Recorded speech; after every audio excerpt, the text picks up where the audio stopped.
Nasceu em Coimbra em 1913, nome completo Álvaro Barreirinhas Cunhal. Entre os comunistas era o Álvaro. A sua biografia política começa inevitavelmente na família que nele teve influências contraditórias. O pai, Avelino da Costa Cunhal, notável de província, era republicano e laico, amável e tolerante.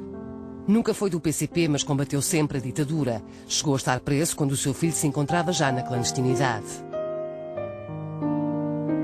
A mãe, Mercedes, no relato de Mário Soares, era uma mulher dura e pouco simpática. Senhora firme e determinada, tinha fortes convicções religiosas e era anticomunista. Nunca visitou o filho na prisão. Álvaro Cunhal foi batizado já com 6 anos e ainda fez a primeira comunhão.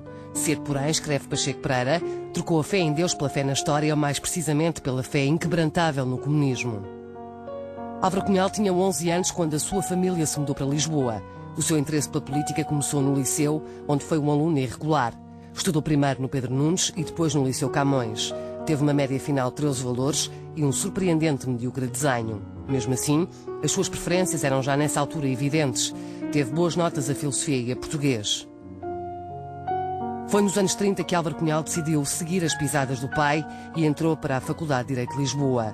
Nas carteiras da universidade tinha um colega inseparável. Quando chegávamos ao Marcelo Caetano às 9h10, íamos já a faltar. E eu lembro Marcelo Caetano chega às 9h10. E nós perguntamos Vossa Excelência, está a marcar, Vossa Excelência deu aulas e marca a falta a quem não está cá.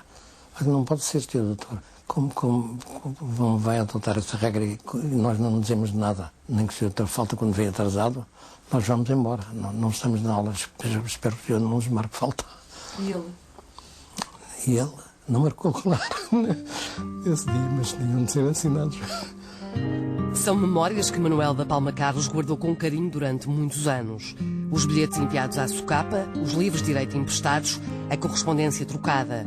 Como este registro de umas férias em São Pedro de Moel, onde Cunhal lamenta a ausência de balalaicas e gôndolas, pequenas cumplicidades de 2 bons alunos que não precisavam de estudar muito.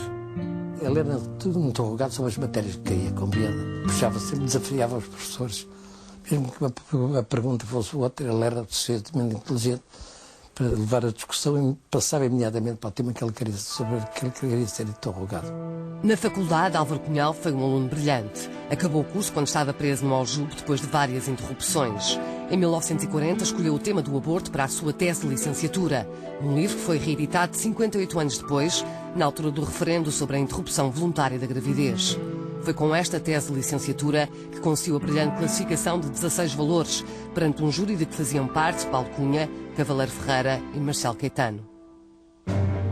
Logo depois de ter entrado para a Faculdade de Direito, Álvaro Cunhal filiou-se no Partido Comunista Português. Tinha então 20 anos. Não disse logo sim ao seu recrutador. Pediu para estudar primeiro os diferentes sistemas políticos antes de tomar uma decisão. A missão de o convencer acabou por ser confiada a um artista colchoeiro. Foram os anos 30 que testemunharam a aproximação do jovem Daniel, o seu primeiro pseudónimo, ao comunismo, que era na altura a juventude do mundo. A alternativa era o fascismo. Foram anos muito complicados para o PCP, para os seus dirigentes, várias vezes acusados pela Internacional Comunista de desleixo conspirativo. A Internacional chegou mesmo a cortar relações com o PCP por a direção não lhe merecer confiança. A verdade é que o partido inaugura a década de 40 na mais completa desorganização. As traições e as denúncias paralisaram as suas atividades. Nos últimos 5 anos, a polícia política fez tantas detenções que o Comitê Central teve de ser reeleito 8 vezes. Chegava, enfim, a grande oportunidade de Álvaro Cunhal. E é precisamente a partir da reorganização de 40-41 que a história do partido se começa a confundir com a sua. O partido estava dividido em 2, mas Cunhal está do lado da direção vencedora, liderada por Júlio Fogaça. Começa então a sua ascensão ao poder comunista e a uma liderança incontestável. Torna-se um Duarte o dirigente clandestino.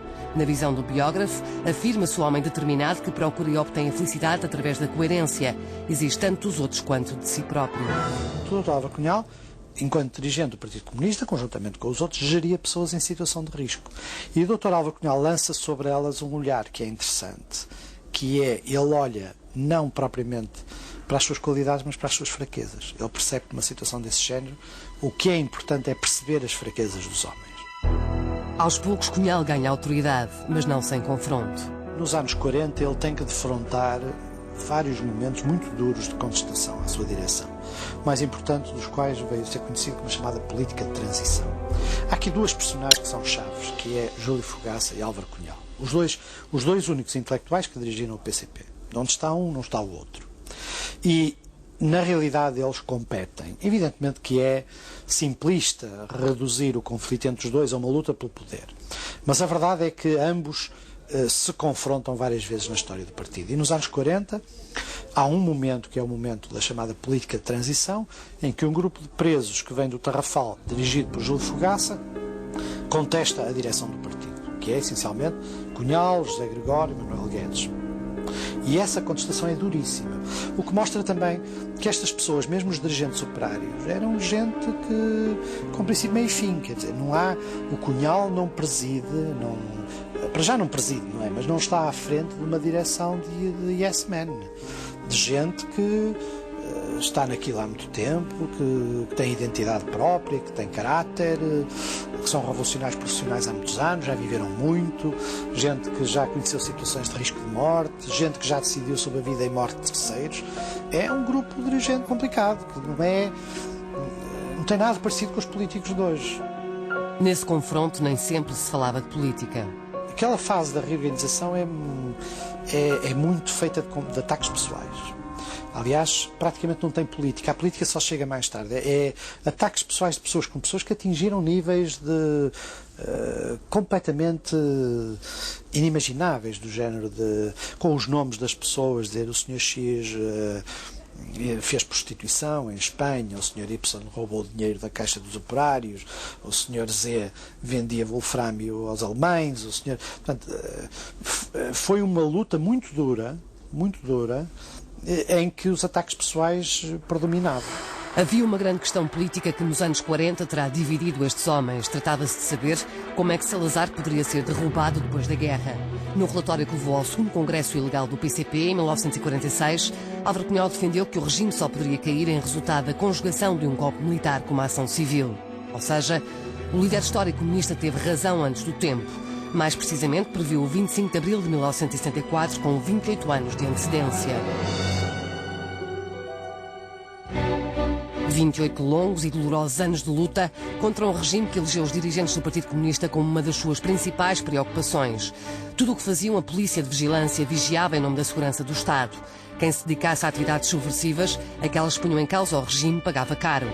Foram longos e dolorosos anos de repressão política e tortura, também para o líder histórico comunista. Ao todo, Álvaro Cunhal somou 11 anos consecutivos de cárcere. Teve incomunicável durante 14 meses, passou 8 em total de isolamento. Nunca denunciou ninguém. Foi preso pela terceira e última vez em março de 1949 e julgado quase um ano depois. O seu julgamento durou 7 dias de maio. Perante o Tribunal Plenário de Lisboa, assumiu que era comunista e filho adotivo do proletariado e fez um ataque cerrado ao regime. Esteve 8 anos na penitenciária de Lisboa e só em 1958 é que foi para Peniche. Mas o desfecho da sua última prisão abalou o regime. Nos primeiros dias de 1960, 13 militantes comunistas, entre os quais Jaime Serra e Álvaro Cunhal, fogem de forma espetacular do forte prisão de Peniche.